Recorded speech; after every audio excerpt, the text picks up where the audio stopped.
एक महिला ने एक अजनबी को अपने घर में आश्रय देने का फैसला किया, जो उसके दरवाजे पर दस्तक दे रहा था। महिला एक पल के लिए झिझकी, लेकिन फिर उसने शांत और स्नेहमयी मुस्कान के साथ दरवाजा खोल दिया। बाहर की रात ठंडी थी और बारिश जोरों से हो रही थी। वह आदमी, जो कीचड़ से सना हुआ और पूरी तरह भीगा हुआ था, उस महिला के छोटे से घर में आया और अपनी कहानी सुनाने लगा। मेरी कार कीचड़ में फंस गई।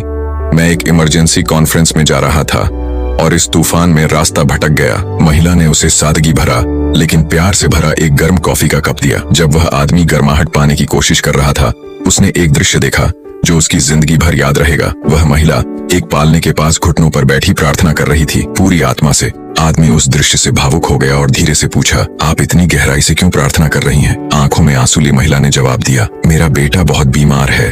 उसे एक दुर्लभ प्रकार का कैंसर है।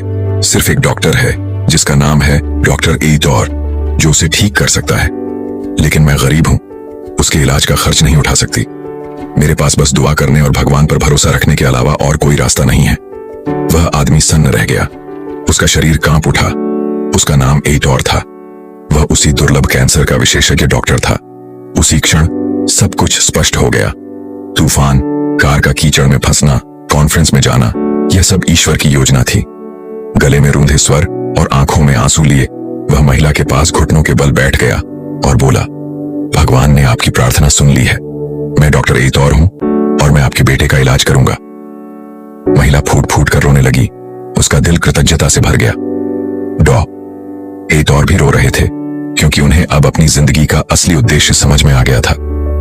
उस सादा से घर में, उस तूफानी रात में ईश्वर ने यह दिखा दिया कि जब सब कुछ खोया सा लगता है, तब सबसे बड़े चमत्कार होते हैं। हमेशा याद रखें, कुछ भी यूं ही नहीं होता। हर मुलाकात, हर मोड़, हर तूफान एक बड़े उद्देश्य को लेकर आता है। चाहे हम उस समय न समझ सकें, जीवन में कुछ लोग हमें सिखाने आते हैं, कुछ हमें मजबूत बनाने और कुछ हमें प्रेरित करने आते हैं, ताकि हम और बेहतर इंसान बन सकें। हर प्रार्थना, हर आंसू जो आप चुपचाप बहाते हैं, ईश्वर उसे देखता है, सुनता है और सही समय पर, न पहले न बाद में, वो जवाब भेजता है, सबसे अनोखे और परिपूर्ण तरीके से।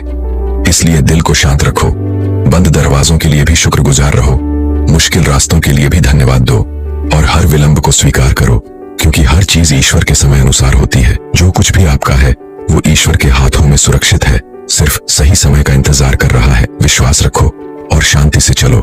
जो आज एक उलझन लग रही है, वही कल आपकी जिंदगी की सबसे खूबसूरत कहानी बनेगी। अगर आपको भी लगता है कि ईश्वर सही लोगों को सही समय पर हमारे जीवन में भेजता है, तो इस कहानी को शेयर करें और कमेंट करें, हे प्रभु,